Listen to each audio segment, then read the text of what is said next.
আন্দোলনরত জুনিয়র চিকিৎসকদের এবার হুঁশিয়ারি দিলেন কল্যাণ বন্দ্যোপাধ্যায়। সুপ্রিম কোর্ট বলার পরেও যারা কাজে যোগ দেননি তারা চিকিৎসক হওয়ার যোগ্য নন। সরকারের কাছে আবেদন, যারা 1 মাসের বেশি চিকিৎসা করেননি তাদের ডাক্তার করা উচিত নয়। কর্মবিরতিতে থাকা পড়ুয়াদের ডাক্তারি পরীক্ষাতেই বসতে দেওয়া উচিত নয়, এই বলে হুঁশিয়ারি শোনাচ্ছেন শ্রীরামপুরের তৃণমূল সাংসদ কল্যাণ বন্দ্যোপাধ্যায়। আর যে ডাক্তাররা সুপ্রিম কোর্ট বলার পরও কাজে যোগদান করলো না, তাদের মানসিকতা খুব পরিষ্কার। তারা তাদের ইগো, তাদের গো নিয়ে চলছে।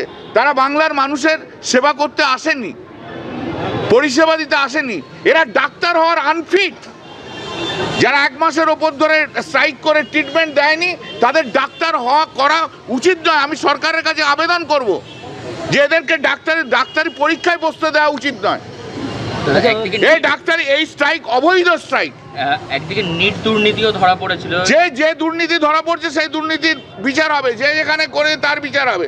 কিন্তু তা বলে এই নয় ডাক্তাররা যে অমানবিক কাজ করেছে, ডাক্তাররা যে স্ট্রাইক করেছে তা অসাংবিধানিক। মানুষের জীবন নিয়ে খেলা। ভারতবর্ষের সংবিধানের 21 ধারাকে লঙ্ঘিত করা হয়েছে। গতকালই আপনারা জানেন মুর্শিদাবাদের ভরতপুরের তৃণমূল বিধায়ক হুমায়ুন কবির সরাসরি ডাক্তারদের হুঁশিয়ারি দিয়েছিলেন। তার 24 ঘন্টা কাটতে না কাটতে এবার আরেক তৃণমূল সাংসদ তিনি হুঁশিয়ারি দিচ্ছেন জুনিয়র ডাক্তারদের।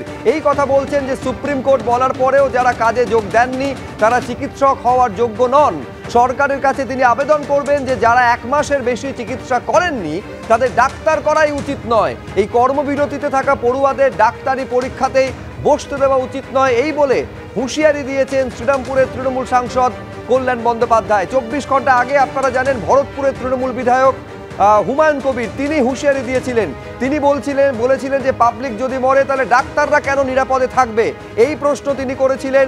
ডাক্তারদের, জুনিয়র ডাক্তারদের ঘেরাওয়ের পর্যন্ত তিনি কথা বলেছিলেন। ফোনে আমরা এই মুহূর্তে যোগাযোগ করতে পেরেছি চিকিৎসক সুবর্ণ গোস্বামীর সঙ্গে। ডক্টর গোস্বামী, কি বলবেন যে তৃণমূল সাংসদ কল্যাণ বন্দ্যোপাধ্যায় এই কথা বলছেন যে তিনি সরকারের কাছে আবেদন করবেন 1 মাসের বেশি চিকিৎসা করেননি যারা তাদের ডাক্তার করার উচিত নয়, এবং কি কর্মবিরতিতে যারা রয়েছেন পড়ুয়াদের যেন ডাক্তারি পরীক্ষাতে বসতে দেওয়া না হয় সেই আবেদন পর্যন্ত করছেন তৃণমূল সাংসদ।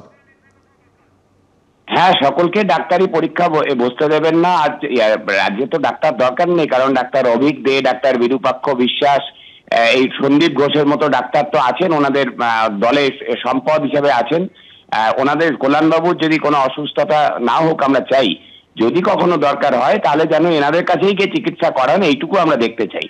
যে অভিজ্ঞদের কাছে, সন্দীপ ঘোষের কাছে, বিরূপাক্ষ বিশ্বাসের কাছে গিয়ে কল্যাণবাবু চিকিৎসা করছেন। বাকি চিকিৎসকের আর দরকার নেই, বাকি সাধারণ মানুষের আর কোনো চিকিৎসকের দরকার নেই। না, শুধু তাই নয় ডক্টর গোস্বামী, এইটা পর্যন্ত বলছেন কোন্নগরে যে চিকিৎসকদের জন্য মৃত্যু হলো রোগীর, তাদের কাস্টোডিয়াল ইন্টারোগেশন, হেফাজতে নিয়ে জিজ্ঞাসাবাদ করা উচিত বলেও দাবি করছেন। সম্পূর্ণ মিথ্যে কথা বলছেন। উনি কুকথা বলতে অভ্যস্ত। ওনার কথায় বেশি প্রতিক্রিয়া দেওয়া মানে সময় নষ্ট। উনি সম্পূর্ণ মিথ্যে কথা বলছেন, কোনো তথ্য প্রমাণ নেই। রাজ্য সরকারের থেকে ডেঙ্গুর তথ্য দেওয়া হয় না। কতজন ডেঙ্গু আক্রান্ত কেউ জানেন না, আপনারা জানেন না, আমরা জানি না। কতজন কোভিডে আক্রান্ত হয়েছিল, কতজন মারা গেছিল, কোনো তথ্য দেয় না। হঠাৎ করে যে মৃত্যুর মর্টালিটির যে তথ্য, আমার সারা বছরে কোন মাসে কত মৃত্যু হয় তার কোনো তথ্য নেই। গত বছর এই সময় 9ই আগস্ট থেকে 9ই সেপ্টেম্বর কত পেশেন্ট মারা গেছিল, তার আগের বছর কত পেশেন্ট মারা গেছিল, কোনো তথ্য নেই। আমরা প্রতিটা মৃত্যু আমাদেরকে উদ্বেলিত করে, প্রতিটা মৃত্যু আমাদের দুঃখিত করে। চিকিৎসক হিসাবে আমাদের যে আমরা চেষ্টা করবার পরে যদি কখনো কোনো পেশেন্টকে যদি বাঁচাতে না পারি আমাদের মন খারাপ হয়। কল্যাণবাবুরা এসব বুঝবেন না। কল্যাণবাবুরা রাজনীতির জলে, ঘোলা জলে মাছ ধরতে নেমেছেন, এইসব কথা বলে বাজার গরম করছেন। আমার কল্যাণবাবুর কাছে অনুরোধ যে কল্যাণবাবু অসুস্থ না হন, এটাই আমরা চাই। অসুস্থ হলে উনি যেন ওই সিন্ডিকেটের ডাক্তারদের বাবুদের কাছে গিয়ে চিকিৎসা করান, অভিক দে, বিরূপাক্ষ বিশ্বাস, সন্দীপ ঘোষ, এদের কাছে। কারণ বাকিদের তো আর পরীক্ষা দিতে দেবেন না, বাকিদের তো আর চিকিৎসা করতে দেবেন না বলছেন। যদিও উনি দিবা স্বপ্ন দেখছেন, পরীক্ষা দিতে দেবেন বা না দিতে দেবেন সেটা আমরা দেখবো। আমরা চিকিৎসক সংগঠনগুলো আছি।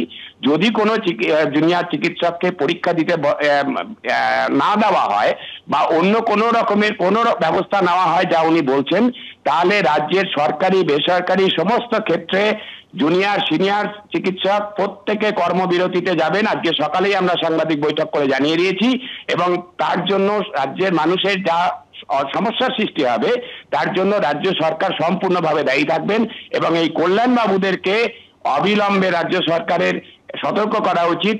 কারণ কয়েকদিন আগে মাননীয় মুখ্যমন্ত্রী বলে দিয়েছেন যে তিনি ছাড়া অন্য কোনো মন্ত্রী যেন এই বিষয়ে না কথা বলেন, আর কল্যাণবাবু একজন সাংসদ, তিনি এই ধরনের উত্তেজনাকর কথা বলে পরিস্থিতি আরো ঘোরালো করছেন। তাকে অবিলম্বে মুখ্যমন্ত্রী সতর্ক করা উচিত। অনেক ধন্যবাদ ডক্টর গোস্বামী আমাদের সঙ্গে কথা বলার জন্য।